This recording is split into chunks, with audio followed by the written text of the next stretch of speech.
They built networks worth billions. They paid generals, governors, and police chiefs.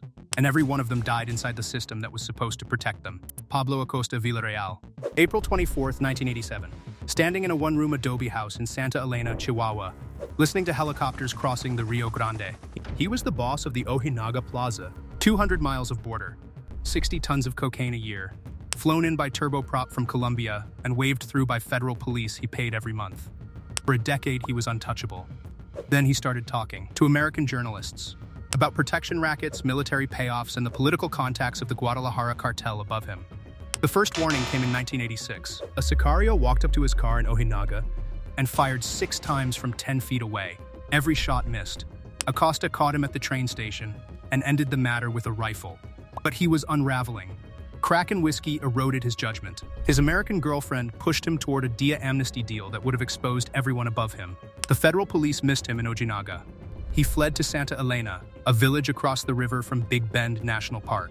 No road out except the Rio Grande. On April 24, FBI helicopters appeared over the river. Mexican federal police helicopters landed in the dust. The men he had paid for 10 years had come for him on the orders of the men they were protecting. A 4-way assault surrounded the adobe. Acosta died inside it. He was 50 years old. A cartel boss survives only as long as he protects the system that protects him. The moment Pablo Acosta threatened to expose that system, the same federal police he had paid every month were sent to kill him. Rafael Aguilar Guajardo. Easter Sunday, April 12, 1993.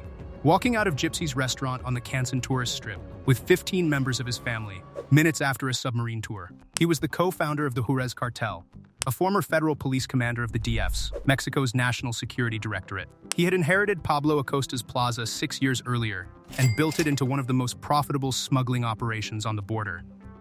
2 days before Easter, he had threatened to publicly reveal his high-level Mexican government contacts. The threat traveled faster inside his own organization than it did outside it. His second-in-command, Amado Carrillo Fuentes, ordered the contract. The hit team had been waiting on the boulevard for hours. 3 gunmen, automatic weapons, broad daylight on the busiest tourist strip in Mexico during Easter weekend. A car pulled up, a door opened, a gunman stepped out. Aguilar, a former federal commander, recognized the choreography in the half-second before it began. The gunfire lasted seconds. Aguilar died on the sidewalk in front of his wife and 11-year-old son. An American tourist from Colorado, walking past with her husband and father-in-law, was killed in the crossfire.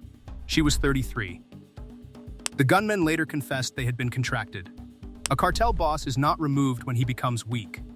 He is removed when he becomes a threat to the protection network above him. And the order, when it comes, is carried out by his own deputy, Arturo Beltran-Leyva. December 16, 2009. Inside a luxury apartment in Cuernavaca, listening to 200 Navy Marines silently evacuating the building above and below him. He was the boss of bosses, founder of the Beltran-Leyva organization, formed when his brothers split from the Sinaloa cartel in January 2008. The most powerful cartel boss of his era. He was reportedly paying Mexico's former drug czar $450,000 a month for protection. The system worked perfectly, until it didn't. On December 11, Marines stormed his Christmas party in Tepoztlán. Latin Grammy singer Ram Ayala had been hired to perform. The singer was detained. 3 of Beltran-Leyva's men were killed. 16 assault rifles were recovered. Beltran-Leyva escaped, wounded. The DIA tracked his flight to Cuernavaca. The intelligence went to the Mexican Navy directly, bypassing every official he had ever bribed. The corrupt network he had spent a decade building was now a map showing where he wasn't safe. On December 16, Marines began a silent floor-by-floor evacuation of the multi-story residential complex. He had 4 bodyguards inside. The breach came after the building was empty. 90 minutes of firefight. Grenades. 1 bodyguard took his own life rather than surrender. Beltran-Leyva died in the apartment alongside his protection detail.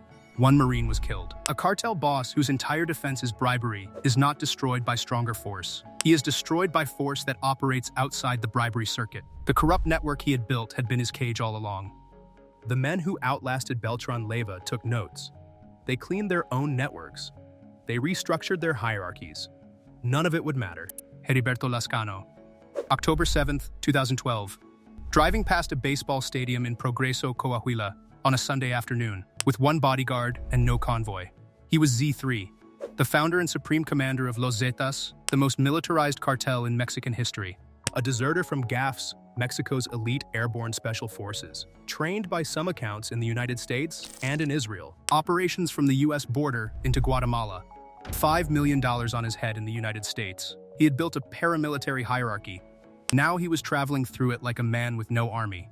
His deputy, Miguel Treviño Morales, Z40, had been eroding his authority for months. Reports suggested Treviño had shared information with U.S. authorities to secure better treatment for his brother in U.S. custody.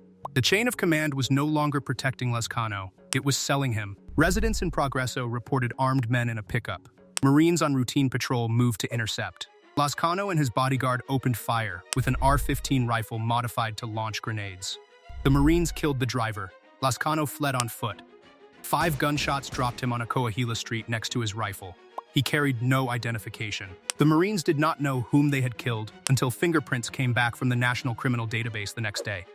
That was not the end. At 2 in the morning, armed men stormed the funeral home in Sabinas. They left with both bodies. A man who built a paramilitary cartel on operational discipline died because his own deputy had eroded his command system to the point that he was moving through hostile territory blind. He disappeared a second time before the autopsy was complete. By 2010, every cartel boss in Mexico had seen what happened to the men before him. Some adjusted. One built a different defense entirely. It still failed.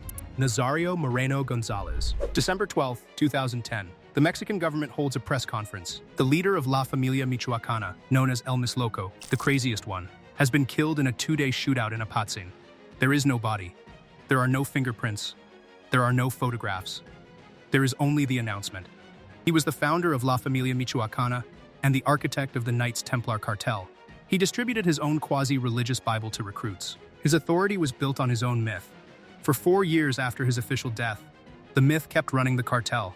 In 2013, citizen self-defense militias rose in Michoacan precisely because they knew he was still alive.